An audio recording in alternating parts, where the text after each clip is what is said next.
Friends, நம்ம பாசிப்பருப்பு லட்டு செய்யும்போது சப்போஸ் நம்ம நெய் அதிகமாக விட்டோம்னா உதிரியாக வருது பார்த்தீங்களா? சிம்பிளான வித்தின் ஒரு 10 நிமிஷத்தில் செய்யக்கூடிய லட்டு, நியூட்ரிஷனான லட்டு தான் ஃப்ரெண்ட்ஸ். நீங்கள் ட்ரை பண்ணி பாருங்கள். டேஸ்ட்டு சூப்பராக இருக்கும் ஃப்ரெண்ட்ஸ். ட்ரை பண்ணிவிட்டு உங்களோட கருத்துக்களை தெரிவிங்க.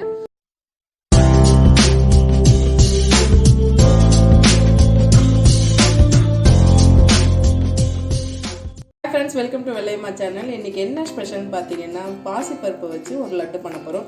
பாசிப்பருப்பை வச்சு லட்டு தானே, இது எல்லாருக்குமே தெரிஞ்சது தானே நினைப்பீங்க. இந்த வீடியோவை நீங்கள் ஸ்கிப் பண்ணாமல் பாருங்கள். பாசிப்பருப்பை வச்சு எப்படி நான் லட்டு பண்ணுறேன்ட்டு நீங்கள் பார்த்து தெரிஞ்சுக்கோங்க. இவங்க எப்படி பண்ணுறாங்கன்ட்டு. பசங்களுக்கு பிடிச்சமான லட்டுங்க, சாப்பிட்ட உடனே வாயில் அப்படியே கரைஞ்சிருங்க. எப்படி செய்கிறாங்க நீங்கள் வீடியோ ஸ்கிப் பண்ணாமல் பாருங்கள். வாங்க பார்க்கலாம். கேஸை மீடியமில் பற்ற வச்சுட்டு ஒரு கப் அளவுக்கு சிறுபருப்பை போட்டுட்டு மீடியம்லேயே ஒரு 5 நிமிஷம் நம்ம வறுத்து எடுத்துக்கலாம். உங்களுக்கு கலர் சேஞ்ச் ஆகும். மீடியமில் வச்சுக்கோங்க. ஹை ஃப்ளேமில் வச்சிங்கன்னா டக்குன்னு கருகிடும். அந்த ரா ஸ்மெல்லு போகணும். அதனால தான் நம்ம வறுத்து எடுக்கிறோம். கடாயில் ஈரம் இல்லாமல் பார்த்துக்கோங்க.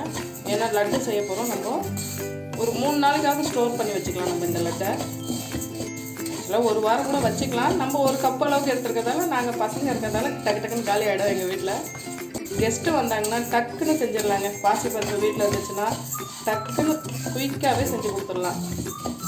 வித்தின் ஒரு 10 நிமிஷத்துலேயே நம்ம செஞ்சிடலாம். இதை ஒரு 5 நிமிஷம் வறுத்துட்டு ஆற வச்சுட்டு மிக்சியில் பொடி பண்ண வேண்டியதான்.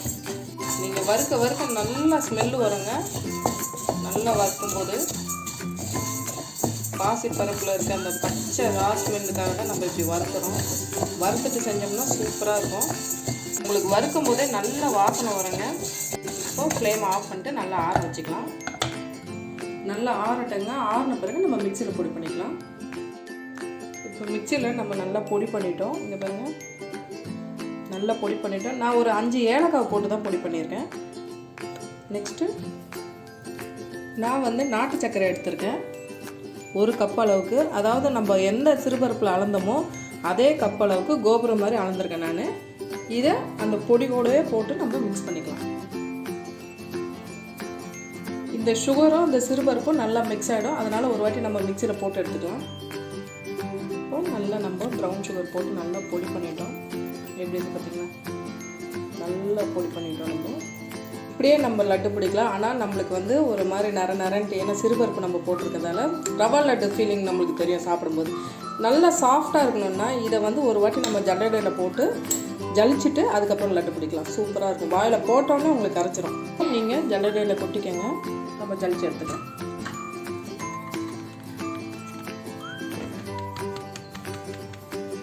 உங்களுக்கு காட்டுறேன் பாருங்களேன்.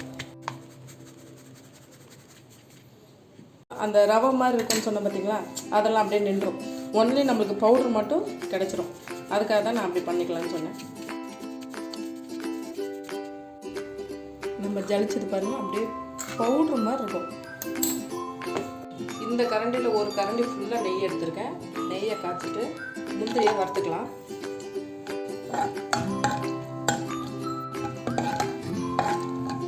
இந்த ஒரு கரண்டி ஃபுல்லாக நெய் விட்டு முந்திரியை வறுத்து வச்சுருக்கேன். அதை நம்ம ஊற்றிக்கலாம் கொஞ்சம் கொஞ்சமாக. மிதமான சூட்டில் இருக்கணுங்க நெய். அப்போ தான் நம்மளுக்கு லட்டு பிடிக்க முடியும். கை பொறுக்கிற அளவுக்கு இருக்கணும் சூடு. இப்போ நம்ம கை வச்சு பிசைஞ்சிக்கலாம். ஏன்னா கிண்டுற வரைக்கும் நம்ம ஸ்பூனில் வச்சு நம்ம கிண்டுறோம். லட்டு பிடிக்கும்போது நம்ம கை வச்சு பிடிச்சிக்கலாம். முந்திரியை போட்டுக்கோங்க.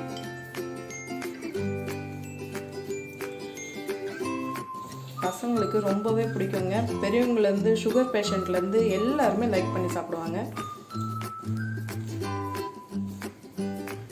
இப்போ நம்ம லட்டு பிடிச்சோம்.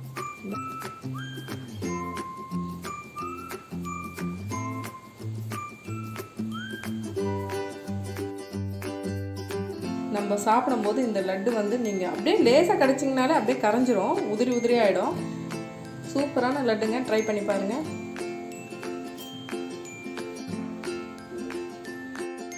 இப்போ நம்ம லட்டு செஞ்சு வச்சுட்டோங்க. நம்ம பிளேட்டிங் பார்த்துடலாம். ஃப்ரெண்ட்ஸ், நம்ம லட்டு செஞ்சு முடிச்சிட்டோம். எப்படி வந்திருக்குன்னு பார்த்தீங்களா? சூப்பராக இருக்குங்க. நீங்கள் ஸ்டோர் பண்ணி கூட வச்சுக்கலாம். ஒயிட் சுகர் யூஸ் பண்ணல, அதனால் நம்ம நாட்டு சக்கரை யூஸ் பண்ணி செஞ்சுருக்கோம். ரொம்பவே ஹெல்த்தியானது. பசங்க சாப்பிட்டாங்கன்னா இன்னும் ஒரு 2 லட்டு கூட சேர்த்து எக்ஸ்ட்ரா சாப்பிடுவாங்க. நீங்கள் செஞ்சு வச்சுக்கோங்க. ரொம்ப சூப்பராக இருக்கும் லட்டு. ஃப்ரெண்ட்ஸ், நம்ம பாசிப்பருப்பு லட்டு செய்யும்போது நெய் ரொம்ப அதிகமாக விடக்கூடாது. இப்போ சப்போஸ் நம்ம நெய் அதிகமாக விட்டோம்னா சப்பாத்தி மாவு மாதிரி பதம் வந்துடும். நம்ம இப்படி ஓப்பன் பண்ணும்போது உதிரியாக விடுறது பார்த்திங்களா, இந்த மாதிரி தான் இருக்கணும். நெய் அந்த அளவுக்கு தான் ஊற்றி நம்ம பிடிக்கணும். சப்பாத்தி மாவு பதம் இருக்கக்கூடாது. இங்கே பாருங்க, அப்படியே பூ மாதிரி விட்டுவிடும். அந்த சக்கரை, நாட்டு சக்கரை எப்படி போட்டோம் அந்த மாதிரி வரும். இதுதான் உங்களுக்கு கரெக்டான பக்குவம். பிடிக்கிறதுக்கும் நம்மளுக்கு ஈஸியாக இருக்கும் நெய் ஊற்றி பிடிக்க. ஃப்ரெண்ட்ஸ், இந்த ரெசிபி உங்களுக்கு ரொம்பவே பிடிச்சிருக்கும்னு நினைக்கிறேன். சிம்பிளான வித்தின் ஒரு 10 நிமிஷத்தில் செய்யக்கூடிய லட்டு நம்ம செஞ்சுருக்கோம். ரொம்பவே நியூட்ரிஷனான லட்டு தான் ஃப்ரெண்ட்ஸ். நீங்கள் ட்ரை பண்ணி பாருங்கள். டேஸ்ட்டு சூப்பராக இருக்கும் ஃப்ரெண்ட்ஸ். ட்ரை பண்ணிவிட்டு உங்களோட கருத்துக்களை தெரிவிங்க. இந்த வீடியோ உங்களுக்கு எல்லாருக்குமே பிடிச்சிருக்கும்னு நினைக்கிறேன். பிடிச்சிருந்தா லைக் பண்ணுங்கள், ஷேர் பண்ணுங்கள், சப்ஸ்கிரைப் பண்ணுங்கள். தேங்க்ஸ் ஃபார் வாட்சிங்.